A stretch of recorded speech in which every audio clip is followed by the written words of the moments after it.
Alright guys, how's it going? It's me, Windy Wilson. It is Wednesday, November the 26th, 2025. It's about 12 noon. This is part 3 of the trilogy, and I'm going to call this one Running Through a Storm, which I thought was quite appropriate, me being the running weatherman. So I've had part 1, part 2. You'll get that on my YouTube channel. So part 3 was the results of the MRI scan, the cardiologist's telephone call, the clinical letter, my email to Boston, my reply from Boston, and what my heart condition means for me as a runner going forward. So it was Saturday, November the 15th, the cardiologist called. I actually got a copy of my CMR on the Wednesday evening before, so me and Gusty were able to do a wee bit of research on the Wednesday night. I spent more time researching on the Thursday and the Friday, so we could see what was wrong with my heart, we could see what had been diagnosed. We just didn't have any context with it, with regards to me as a runner, as a person, and what it meant to my life moving forward. So yeah, cardiologist's call Saturday morning, back of 11 for about half an hour. So that kind of confirmed most things. It could have been a lot worse, to be honest with you. My worst fear at the time was the hypertrophic cardiomyopathy, which is the genetic heart disease. For me as an ultra trail runner, there was no way back from that. Managed, can't be cured or reversed, and my running as we know it probably would have been restricted. So it could have been a lot worse. It's not great, but it's better. I can still run. That's the main thing. So the diagnosis is hypertensive heart disease caused by my undiagnosed chronic high blood pressure and a wee bit of post-viral myocarditis. So there's a wee bit of scarring on the heart as well. I had an echo about 5 or 6 weeks before, and it just looked like on my echo that it was the left ventricle that was dilated. The left ventricle and left atrium, it was dilated. Wall thickness was 1.5 centimetres, and my EF, ejection fraction, was 54%. The MRI scan was worse than the echo, but obviously they take the MRI scan because that's a more detailed look at the heart and the valves and what have you. So all 4 chambers are dilated, and my EF is only 45%. So we have quite a big chunky heart, but it's a weak heart. So, but the left ventricle and the left atrium are a wee bit more dilated than the right side. So I think the left ventricle is the pumping chamber, and the left atrium is where the blood is stored before it goes into the left ventricle to be oxygenated and then pumped round the body. And because of the pressure and volume overload, the left ventricle dilates and the blood backs up, which causes the left atrium to dilate as well. But all 4 chambers are dilated. The wall thickness is 1.5 centimetres. I think in a normal person it's more like 1.2 centimetres. And my ejection fraction was only 45%. So that's the pumping strength, the volume of blood that's pumped from the left ventricle. Most people, it's up at 55-60%. So yeah, quite a weak heart, big heart, strong heart. It's a wee bit like I'd said on one of my Facebook posts the other day, a bit like a 40-ton lorry, a Scanie, fully loaded, ready to go, but it's just got a pishy wee Vauxhall Corsa 1.1 petrol engine. It can kind of get the the lorry going. Once it gets going, it's no too bad, but obviously it's not doing as good a job as a proper tractor unit would have done. So we've got a big heart, but it's weak. It's a weak heart. It's not pumping properly, and all 4 chambers are dilated. A little bit of scarring, but as I said, the good news, it's not the hypertrophic cardiomyopathy, which is the genetic heart disease, which for me was that was my worst fear. So what we've got, the hypertensive heart disease, and the chronic high blood pressure, which is causing me severe exercise-induced hypertension. That can all be cured somewhat, reversed, and we can remodel the heart over the next 6, 12, 18 months or so. So, as I said, it's not the end of the world. It's not great, but you know, it's better than what it could have been. I'm still getting to run. I'm on a vascular adaptation running plan. So my running for the next 6 months looks like 20 minutes recovery on a Monday, 25 minutes steady on a Tuesday, 35 minutes on a Thursday, and 45 minutes on a Saturday. So that'll be my long run. That'll be me. That'll be my running week for the next 6 months due to my heart condition. I'm also not allowed to race. I'm not allowed to be in that race environment situation. So there's no club runs, no sessions on a Tuesday, Thursday night, Saturday morning with 5-Star Active. There's no park runs. There's no racing, no race environment, because for me, in that situation at the moment, it's not just about my heart rate and my blood pressure. There's also the loads of medical terminology that I'm still trying to get my head round, still trying to research. But the adrenaline, the surges, the spikes, if you're a runner or if you compete at anything, you'll know what it's like when you wake up on race morning. You're up, you're hyper, you know, you're getting your breakfast, you're getting all your gear ready, you go and pick your mates up, you get through to where you're going for your race, you get checked in. As soon as you get that number pinned on, get yourself ready, get warmed up that shoe, you're up to high dough, blood pressure's up there, heart rate's up there, the adrenaline's beginning to kick in, everything's kind of surging. That's all normal, that's all natural, and then bang, off you go. For me at the moment, anything like that, the adrenaline surges, I think he mentioned in particular, can cause the spikes, the heart rate, the blood pressure spikes, which could possibly lead to an arrhythmia or atrial fibrillation of some sort. Possibly, worst case scenario, cardiac arrest or a stroke. But yeah, he doesn't want to put me in that situation. So we've done a couple of exercise tolerance tests, and at the moment we know my hinge point is 134 beats per minute. So we've been on the treadmill and they've kind of done the test. They kind of take you up gradually, increase the speed, duration, obviously elevation, your heart rate, your pace, and your blood pressure. So once we get up to 134 beats per minute for me, that's where my blood pressure decouples and it shoots up. My systolic blood pressure shoots away up dangerously high. I had my first exercise tolerance test maybe 6-7 weeks ago, I think. I can't remember. I've got the date there somewhere. But I was in at PRI last Monday, cardiology level 3. Did another one.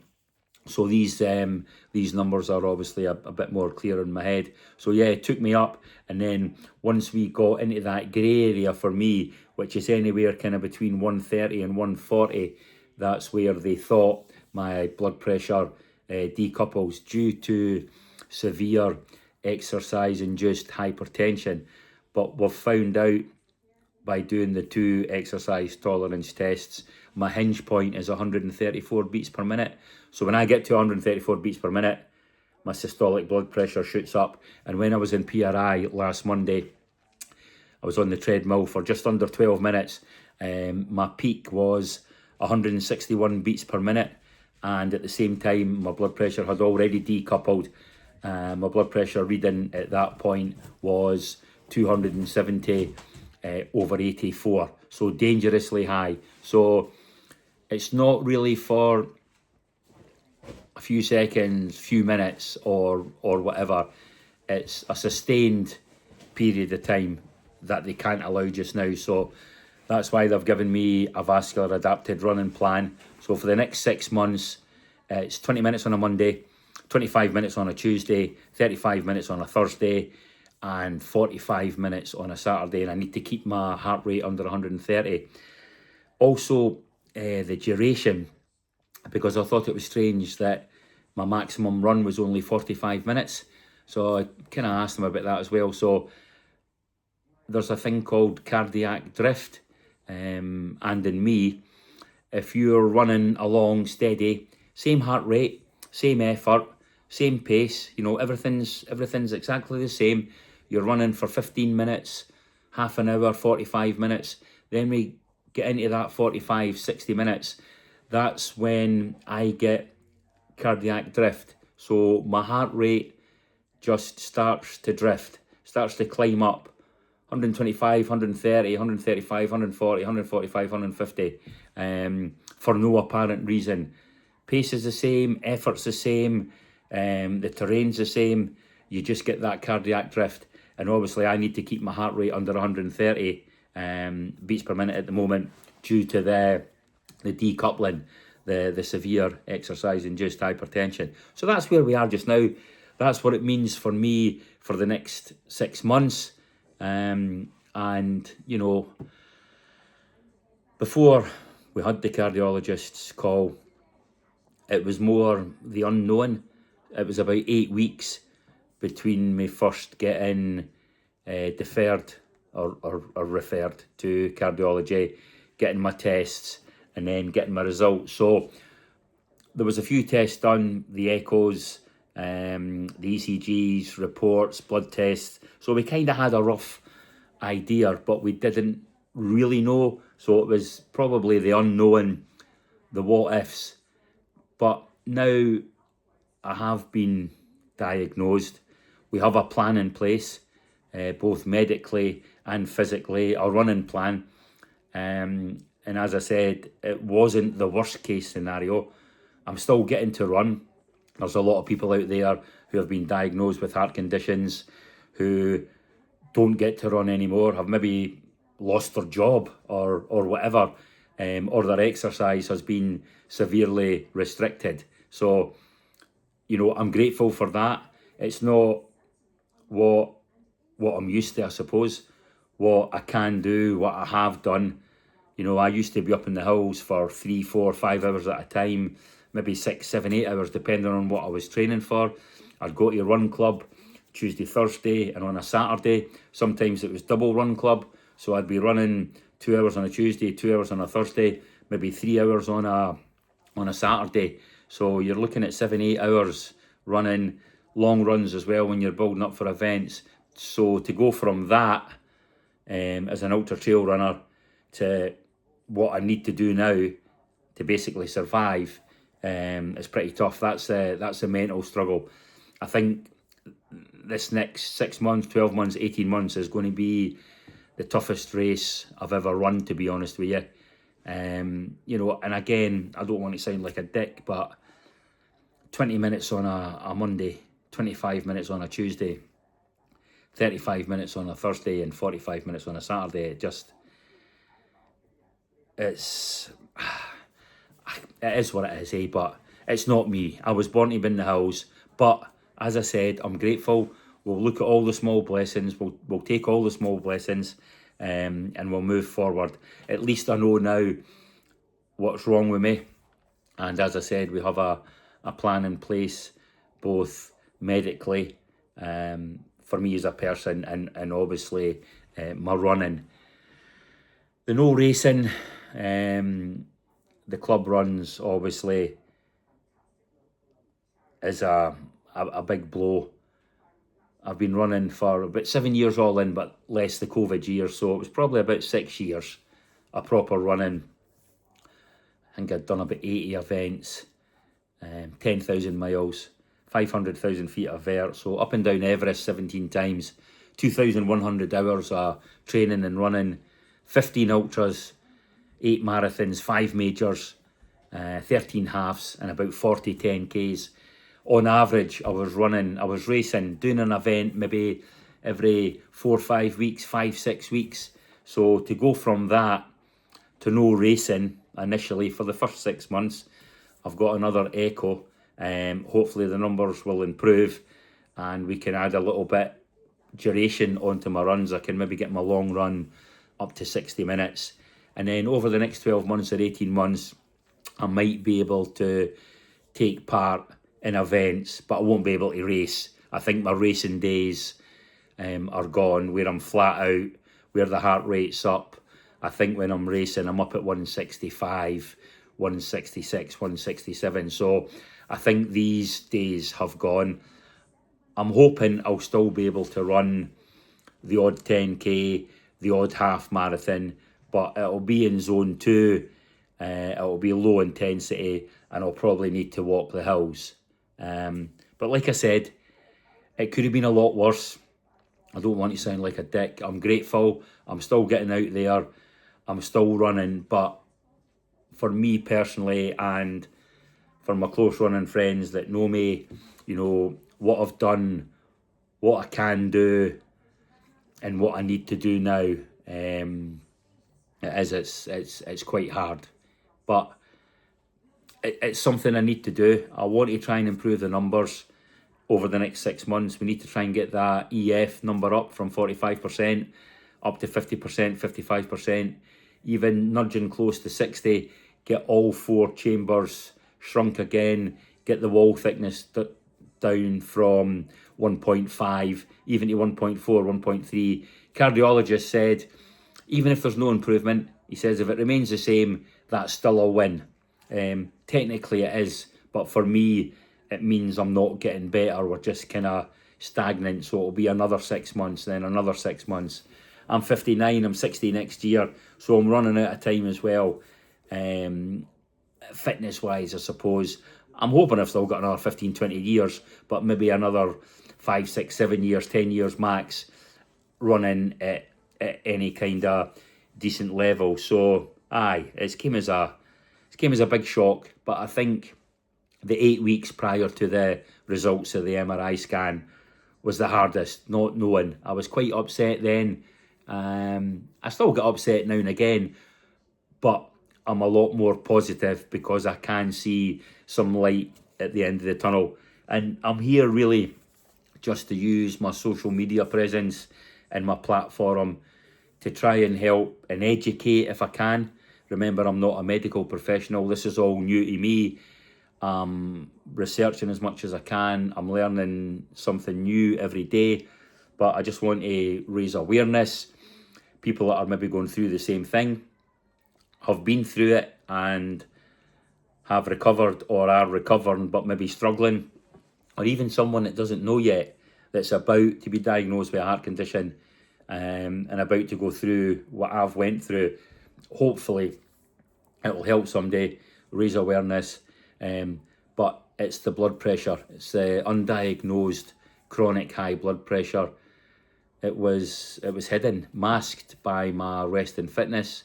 Nobody knew about it. I never knew about it. The doctors, anybody. There was no symptoms, no nothing. As I said, I've been running for about 6 years all in.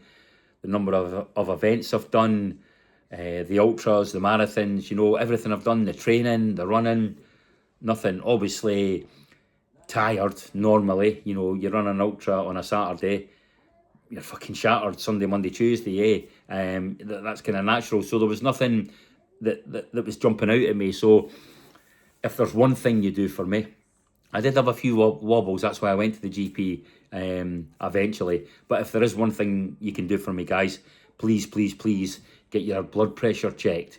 It's a silent colour, low pressure, high pressure, but more so the undiagnosed high blood pressure. As I said, it's a silent killer. You don't really know much about it. You might get some headaches or stuff like that, maybe the vision, but the chances are the first time you know about it will maybe be when you collapse, a stroke, cardiac arrest, or you're rushed into hospital. So please, if you can, get your blood pressure checked. Running through the storm, for me, yeah, big change in my running life, big change in my personal life as well, but not so much. I was retired anyway, I was taking it easy. It's the running for me, it's the racing. As I said, I was doing events every 4 or 5 weeks, 5, 6 weeks. So I was always in a training block, couple of weeks downtime, then back. That was just something to look forward to. So I've lost that, I've lost the racing, I've lost the club running, the race environment. So for the next 6 months, it's just me and up and down Oakville Road or up and down Western Road, 20 minutes, 25 minutes, 35 minutes, 45 minutes, until we start seeing the numbers improving. Boston as well, I kind of knew, well I did know, I knew Boston's policy on deferrals. There's no deferrals. It was my mum's anniversary on Monday, so I left it until Monday. I thought, just clutching at straws.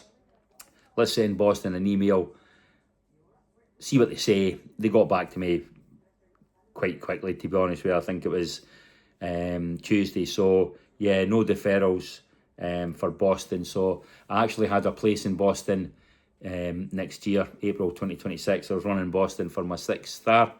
So I think that is the